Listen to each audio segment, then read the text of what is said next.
Hey guys, welcome to Be Personified. It's Vishal back here again with another video on military nursing service entrance exam. So as you all know, हम लोग computer की एक series पढ़ रहे हैं और computer की series के अंदर हम लोग अभी तक 2 लेक्चर्स को डिस्कस कर चुके हैं, जिसके अंदर हमने पहले लेक्चर के अंदर कंप्यूटर के बेसिक्स को जाना था और दूसरे लेक्चर के अंदर जब हम लोग पहुंचे थे हमने काफी सारी चीजों के बारे में वहां पर पता करा था, जैसे कि आपका सॉफ्टवेयर क्या होता है, आपका हार्डवेयर क्या होता है, इन सब चीजों के बारे में हमने उस टाइम पर जो डिस्कशन है आपके साथ वो करा था। So right now we guys are in the video number 3 और आज हम लोग कुछ क्वेश्चंस आपके साथ डिस्कस करने वाले हैं और उन क्वेश्चंस के साथ जितनी भी आपकी एब्रिविएशंस हैं वो हम लोग अगले लेक्चर में डिस्कस करेंगे। So as you all know ये एक वीडियो सीरीज है और ये उस वीडियो सीरीज का पार्ट 3 है। अगर आपने पुराने 2 पार्ट्स अभी तक नहीं देखे हैं तो आप अभी जाइए और उन पार्ट्स को देखिए। उसी के साथ इस वीडियो को लाइक करिएगा, सब्सक्राइब करिएगा इस चैनल को एंड डेफिनेटली इस वीडियो को शेयर करिएगा ताकि ज्यादा से ज्यादा जो पार्टिसिपेंट्स हैं एमएनएस 2021 एग्जाम के वो इससे बेनिफिट हो सकें। So thank you so much for coming to this video, and with that let's begin with the today's video. So if we are discussing about the computer and हम लोगों ने questions के बारे में यहाँ पर डिस्कशन करा था। हम लोग ये क्वेश्चन ऑलरेडी डिस्कस कर चुके हैं दैट एमएस वर्ड किस चीज का जो एग्जांपल है वो यहाँ पर है। तो एमएस वर्ड जो हमारा एग्जांपल था that was of the application software. अगर आपको नहीं पता है कि एप्लीकेशन सॉफ्टवेयर क्या होता है तो आप हमारी पुरानी वीडियो में जा सकते हैं, वहां पे जाके आपको पता चल जाएगा that what is the meaning of application software और एप्लीकेशन सॉफ्टवेयर है वो क्या होता है। हमने वहां पर बात करी थी सिस्टम सॉफ्टवेयर और एप्लीकेशन सॉफ्टवेयर के बारे में, तो वहां पे आपको ज्यादा जो अच्छे से नॉलेज है वो वहां पर देखने को मिलने वाली है। आगे हम चलते हैं, अगला क्वेश्चन है junk email is called as. अब जंक क्या होता है? अब देखो बहुत सारे ईमेल्स जो हैं वो हमारे ईमेल बॉक्स के अंदर रोज आते हैं, ठीक है। ईमेल बॉक्स के अंदर जब हमारे पास रोज के रोज मेल्स आते हैं तो काफी सारे जो मेल्स होते हैं वो हमारे किसी भी काम के नहीं होते हैं और वो उसके अंदर हो सकता है फिशिंग लिंक्स हो, है ना, या फिर हैकर्स ने कोई लिंक्स भेज रखे हो जिससे वो आपके सिस्टम को एक्सेस कर सकता है, या फिर कोई स्पैम हो सकता है ना, कोई स्पैमर है जिसने आपको वो मेल कर रखा है, कोई सेल्स का मेल है जो कि आपके किसी भी काम का नहीं है।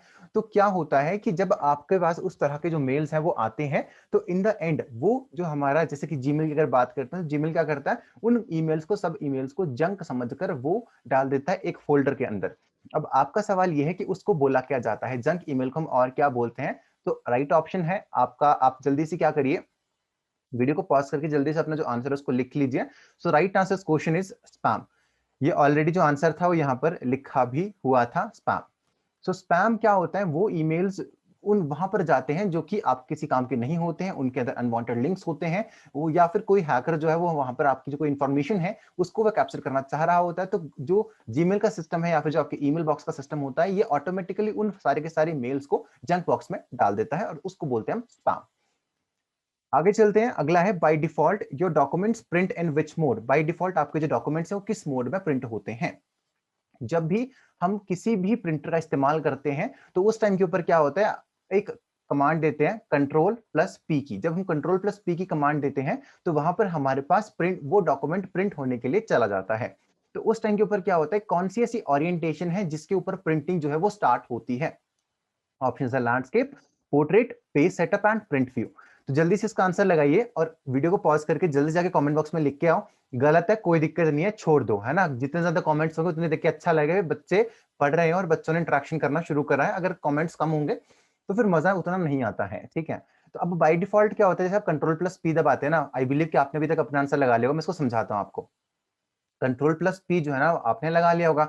जब कंट्रोल प्लस पी आपने ऐड ऑन करा तो डायरेक्टली जो हमारा कंप्यूटर है उसके अंदर ये सेटिंग्स होती हैं कि वो ऑटोमेटिकली जो डॉक्यूमेंट होता है उसको पोर्ट्रेट मोड में ही उठाता है। देखो ये वाला जो मोड है दिस इज पोर्ट्रेट मोड, और अगर वो आपको लैंडस्केप मोड में चाहिए, ऐसे इस तरफ में चाहिए, तो ये हो गया आपका लैंडस्केप मोड। तो लैंडस्केप मोड में आपको कन्वर्ट करने की आवश्यकता होती है, लेकिन जो कंप्यूटर का जो ऑटोमेटिक जो एल्गोरिदम है उसके हिसाब से वो जो कंप्यूटर है वो हमारे डॉक्यूमेंट्स को डिफॉल्ट प्रिंट करता है in the portrait mode. Landscape में आप उसको बाद में कन्वर्ट कर सकते हैं, लेकिन वो जब इनिशियली बिगिनिंग वो स्टार्ट करता है तो उस टाइम की वो पोर्ट्रेट से ही करता है। Just second, let me move the camera. हमने इतनी डिस्कशन करी है, उसके बाद हम आगे चलते हैं। अगला है dash is a software program used to view web pages. Web pages क्या होते हैं? अब मान लीजिए आपने इंडियन आर्मी की वेबसाइट खोली। इंडियन आर्मी की वेबसाइट क्या है? www.joinindianarmy.nic.in। अब मान लीजिए आपने उसको खोलना है। अब कौन से ऐसे सॉफ्टवेयर प्रोग्राम है जो हमारे काम आएगा जब हम उस वेब पेज को खोलने वाले हैं? अब हम क्या करते हैं, वेब पेज को खोलने के लिए हम या तो गूगल क्रोम खोल लेते हैं, ओपेरा मिनी खोल लेते हैं, मोजिल्ला फायरफॉक्स खोल लेते हैं। तो उसको हम क्या बोलते हैं? जो प्रोग्राम या फिर जो सॉफ्टवेयर वेब पेजेस को खोलने में इस्तेमाल होता है, हम उसको क्या बोलते हैं? ऑप्शंस हैं site, host, link and browser. अब साइट, जल्दी से अपना आंसर लगाइए, इसको समझाता हूं। First of all is site. देखो साइट जो है ना, साइट क्या होती है? जैसे कि आपकी इंडियन की वेबसाइट है, दैट इज www.joinindianarmy.nic.in, है ना? तो ये आपकी एक वेबसाइट है ना? अब होस्ट क्या होता है? होस्ट मतलब कि जहां से वो जो साइट है वो ऑपरेट हो रही है, वो उसका होस्ट है, जिसको चला रहा है। उसका बाद हमारा अगला आ गया लिंक। अब लिंक क्या होता है? लिंक कुछ भी हो सकता है, जैसे www.google.com, www.bing.com, www.msn.com, मतलब कुछ भी हो सकता है। उसी तरह से www.courses.bpersonified.online हो सकता है। तो अगला है आपका ब्राउजर। तो browser is the right answer this question. Browser में हमारे कौन कौन से आते हैं? जैसे कि आपका गूगल क्रोम हो गया, गूगल क्रोम हो गया, आपका मोजिला फायरफॉक्स हो गया, है ना?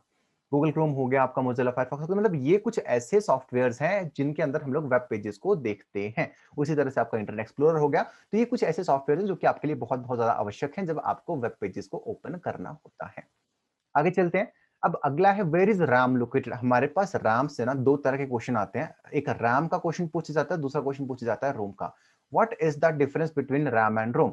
आप लोगों को क्या करना है? आपको ये डिफरेंस ना कमेंट बॉक्स में लिखना है, that what is the difference between RAM and ROM, क्योंकि इसके अंदर बच्चों को बहुत ज्यादा कंफ्यूजन है वो होती है। सबसे पहले खुद से पढ़ो कि रैम एंड रोम क्या होता है। हम लोग अगले वीडियो में चीज डिस्कस करेंगे कि रैम और रोम क्या होता है, ठीक है? अब रैम और रोम खुद से पढ़ना, उसके बाद हम अगली वीडियो में डिस्कस कर रहे होंगे कि रैम और रोम का डिफरेंस क्या है। लेकिन इस वीडियो के अंदर हम लोग ये डिस्कस कर रहे हैं कि रैम की एब्रीविएशन क्या होती है। RAM stands for random access memory, ठीक है? RAM stands for random access memory. उसी तरह से अगर रोम की बात करेंगे, ROM stands for read only memory, ठीक है? रैम एंड रोम, ये दो इस तरह से एब्रिविएशंस हमारे पास यहाँ पर रहती हैं। अब रैम लोकेटेड कहाँ पे होती है? ऑप्शन है motherboard, expansion board, external drive या फिर नन। सो जल्दी से अपना आंसर लगाइए, वीडियो को पॉज करिए और जाके कमेंट बॉक्स में जाके लिखिए। सो आई बिलीव कि आपने अभी तक वो चीजें कर ली होंगी। अब आपको पता चल चुका होगा कि रैम कहाँ पर लोकेटेड होती है। So it's located in motherboard. जितनी भी कंप्यूटर के अंदर चिप्स होती हैं वो सारी की सारी हमारी मदरबोर्ड के अंदर ही होती हैं। So RAM is also located in the motherboard. तो ये सवाल आपके लिए काफी ज्यादा क्रूशियल है और आपसे पूछा जा सकता है, इसलिए आपको इसका बात का ध्यान रखना है। उसी के साथ में आपके पास दो अलग तरह के सवाल भी यहाँ पर आ सकते हैं, that is RAM and ROM. RAM stands for random access memory and ROM stands for read only memory। इसका डिफरेंस बहुत अच्छा है, बहुत इंटरेस्टिंग है। खुद से पढ़ो, उसको इंटरनेट से पढ़ सकते हो, कहीं से भी पढ़ सकते हो, उसको पढ़ के आना। अगली वीडियो हम लोग डिस्कस करेंगे कि, और नीचे जाके कमेंट बॉक्स में लिखना कि मैं I am going to study RAM and ROM, ठीक है? I am going to study RAM and ROM, नीचे सारे के सारे कमेंट बॉक्स में लिखेंगे, ठीक है? तो उसके बाद हम लोग पढ़ना शुरू कर दोगे। रैम एंड रोम पढ़ के आना, अगली वीडियो में उसको डिस्कस करेंगे what is the difference between RAM and ROM. आगे चलते हैं नेक्स्ट क्वेश्चन। अगला है the first mechanical computer design by Charles Babbage was called as. अब चार्ल्स बेबेज के साथ ना आपके दो तरह के सवाल आते हैं। उसी के साथ मेरे पास आपके लिए एक तीसरा सवाल भी यहाँ पर है। तो एक ही क्वेश्चन के आपको तीन आंसर यहाँ पर लिखने हैं। मैं आपको पहला पहला क्वेश्चन देखो, ये यहाँ पे लिखा ही हुआ है। दूसरा क्वेश्चन मैं आपको दे रहा हूं, who is the father of computer, ठीक है? Who is the father of computer. And जो तीसरा क्वेश्चन मैं आपको दे रहा हूं वो ये है, हु इन्वेंटेड www। ये आपके पास तीन क्वेश्चंस हैं एक ही के अंदर। जल्दी से वीडियो को पॉज करो और जाके कमेंट बॉक्स में जाके लिखो कि किसने ये सारे के सारे काम जो है वो करे हैं। अगर फर्स्ट ऑफ ऑल बात करते हैं कि फर्स्ट मैकेनिकल कंप्यूटर किसने डिजाइन करा था, वो करा था चार्ल्स बाबेज ने, ठीक है? अब उसका नाम क्या था, उसको क्या बोला गया था? उसको बोला गया था एनालिटिकल इंजन। आई बिलीव कि आपको फादर ऑफ कंप्यूटर के बारे में पता होगा। देखो पापा कंप्यूटर के इस तरह बैठे हुए हैं। उसी के साथ में www, वर्ल्ड वाइड वेब, आपसे एब्रिविएशन भी पूछी जा सकती है, ध्यान रखिएगा। World wide web, world wide web किसने इन्वेंट करा था? उनका नाम था Tim Berners Lee. Tim Berners Lee जो था वो इनका नाम था, जिन्होंने www वर्ल्ड वाइड वेब को इन्वेंट करा था, ठीक है? ये आपसे तीन तरह के जो क्वेश्चंस है वो यहाँ पर पूछे जा सकते हैं। इसी तरह के आपके पास बहुत सारे क्वेश्चंस आने वाले हैं एंड ऐसी मोटिवेशन वीडियोस आपके पास बहुत जल्दी आएंगी। For that you have to subscribe the channel, like the video and share the content, ताकि हमें मोटिवेशन मिले और द कंटेंट आप लोगों के लिए क्रिएट करने की। मतलब कुछ नहीं करना, बस वो लाल वाला बटन दबाना है और लाइक कर देना, बस खत्म। आगे चलते हैं। अब अगला है एब्रीविएशन ऑफ MICRS। देखो ये क्वेश्चन मैंने तुम्हारे लिए छोड़ रखा है कि एब्रीविएशन ऑफ MICR क्या है। तो मुझे जल्दी से बताना कि क्या इसकी एब्रीविएशन है, जल्दी से कमेंट बॉक्स में लिख के आओ, है ना। चलो ठीक है, तुम्हारे लिए होमवर्क देता हूँ कि एब्रीविएशन ऑफ MICR, चलो मैं इनिशियल बता देता हूँ तुम्हें, मैग्नेटिक से स्टार्ट होती है, ठीक है। चलो पूरा लिख देता हूँ, मैग्नेटिक इंक कैरेक्टर रिकॉग्निशन, ठीक है। मैग्नेटिक इंक करेक्टर रिकॉग्निशन जो है वो एब्रीविएशन होती है MICR की। विद दैट MICR कोड जो है वो चेक्स वगैरह पे लिखा होता है, देखो ये यहाँ पे नीचे आपको चेक पे लिख रहा होगा, this is the MICR code. तो MICR कोड इस तरह से आपको जो है वो दिखता है। एंड आपने कभी चेक साइन करा होगा, अगर आपने किसी को चेक दिया होगा तो आपने देखा होगा नीचे वहां पर जो इंक होती है वो आपकी मैग्नेटिक इंक होती है, और उससे ही ये जो डिटेक्शन है वो सारी की सारी करी जाती है। एब्रीविएशन ऑफ MICR हमने पढ़ लिया है, उसके बाद हम आगे चलते हैं। अगला है what is the characteristics of ROM which makes it useful. देखो रैम और रोम आपको पढ़ने के लिए बोला है, उसको पढ़ना एंड रोम, उसको पढ़ना, ठीक है। What is the difference between RAM and ROM. So सवाल है what characteristic of read only memory makes it useful. चार ऑप्शन जल्दी से पढ़ो, वीडियो को पॉज कर लो और जाके कमेंट बॉक्स में लिखो, सॉरी, तो जाके कमेंट बॉक्स में लिखो कि इसका राइट आंसर क्या होने वाला है। सो पहला ऑप्शन है ROM information can be easily updated. दूसरा है data in ROM is non volatile, that is it remains there even without electrical power. तीसरा है ROM provides very large amount of inexpensive data storage. चौथा है ROM chips are easily swapped between different brands of computers. क्या लगता है आपको इसका answer क्या हो सकता है? जल्दी से इसका आंसर लगा लो, उसके बाद मैं आपको इसका आंसर बताता हूँ। कंप्यूटर से डेफिनेटली आपके 1 से 2 क्वेश्चन आने हैं। पिछले साल के क्वेश्चन आए थे, आपके पिछले साल क्वेश्चन आए थे, CDM में क्वेश्चन आया था, OS की एब्रिविएशन पूछी गई थी, ALU की एब्रिविएशन पूछी गई थी। फिर से रिपीट कर रहा हूँ, CDM की एब्रिविएशन है कोड डिवीजन मल्टीपल एक्सेस, उसी के साथ में OS की एब्रिविएशन है ऑपरेटिंग सिस्टम, ALU की एब्रिविएशन है अर्थमेटिक लॉजिक यूनिट। बहुत बहुत ज्यादा इंपॉर्टेंट एब्रिविएशन थी, इस बार भी पूछी जाएंगी, हम उनको भी डिस्कस करेंगे, डोंट वरी अबाउट दैट, बस यहाँ पर बने रहो और आगे हम लोग बातों को बढ़ाते हैं। तो अभी हम बात कर रहे हैं what characteristics of read only memory Rome makes it useful. कौन सी ऐसी कैरेक्टरिस्टिक्स है ना। तो कैरेक्टरिस्टिक जो इसकी है, ROM data in ROM is non volatile, that is it remains even without electrical power. जब आप रैम और रोम को पढ़ रहे होंगे उस टाइम में वो पता चलेगा कि what is the difference between the volatile memory and non volatile memory.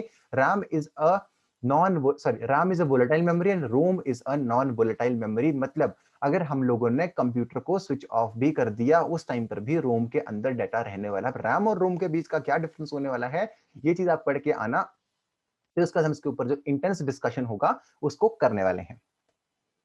आगे चलते हैं। The smallest unit in a digital system is. Smallest unit कौन सी है डिजिटल सिस्टम के अंदर? ऑप्शंस हैं bit, byte, character and kilobyte.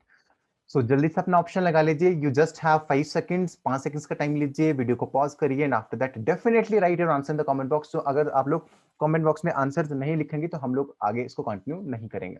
Smallest unit in a digital system is, options हैं bit, byte, character and kilobyte. So the right answer question is bit. Bit is the smallest unit in a digital system. So the last question of this today's video, उसके बाद इसका अगला part आएगा, that is going to be the lecture number 4। तो अभी देखो, it's the question number 10। What is the default file extension for all Word documents? जब भी हम MS Word की फाइल को सेव करते हैं उस टाइम के ऊपर कौन सी जो हमारी एक्सटेंशन होती है वो इस्तेमाल होती है, जैसे कि डॉट, जैसे अगर किसी HTML जो तुम्हारा वेब पेज को करेंगे तो उस पर लिखा होता है .html, है ना। अगर कोई प्रोग्रामिंग लैंग्वेज के अंदर कोई चीज होगी तो उसको लिखा होता है .cmd, है ना, लिखा होता है .xps। तो ये काफी सारी एक्सटेंशन है, जैसे कि .mp3, है ना, .mp4। तो इस तरह की एक्सटेंशन होती हैं। तो अगर वर्ड फाइल की हम बात करते हैं तो वर्ड फाइल के अंदर जो एक्सटेंशन होती है दैट इज DOC। मुझे सारे के सारे DOC की जो एब्रिविएशन है वो नीचे कमेंट बॉक्स में लिख के बताएंगे। तो हमने आज 10 क्वेश्चंस को डिस्कस करा, उसके साथ में कुछ और क्वेश्चंस को हमने डिस्कस करा। आई बिलीव कि चीजें आपको समझ में आई होंगी एंड आपने चीजों को अच्छे तरीके से ग्रास्प करा होगा। और इसी के साथ में एग्जाम को बहुत जल्दी आने वाला है, प्रिपरेशन करते रहिए। With that if you want to enrol in our courses, आप एनरोल कर सकते हैं। That is MNS rank booster crash course के अंदर आपको रोज की 5 लाइव क्लासेस देखने को मिलती हैं, जो कि हमारी फैकल्टी से, जो कि 15 to 25 years of teaching experience के साथ रहती है। विद दैट आपको वीकली टेस्ट मिलते हैं, आपको टर्म टेस्ट मिलते हैं, और फुल सिलेबस जो मॉक टेस्ट हैं वो यहाँ पर देखने को मिलते हैं। So thank you so much for joining. पढ़ते रहो, पेपर बहुत जल्दी होगा और आप ही वो बच्चे होंगे जो इस बार जो MNS के सिलेक्शन है वो लेके आएंगे। घर पे रहो, सेफ रहो और अपने जो माँ बाप है उनका भी ख्याल रखो, हर एक इंसान का ख्याल रखो आसपास, क्योंकि आजकल जो कंडीशंस हैं वो बहुत खराब चल रही हैं। तो इसी के साथ मैं आपके साथ विदा लेना चाहूंगा। इस चैनल को डेफिनेटली सब्सक्राइब करिएगा, वीडियो को लाइक करिएगा एंड डेफिनेटली इसको शेयर करिएगा। तो thank you so much for joining me today. जय हिंद, जय भारत।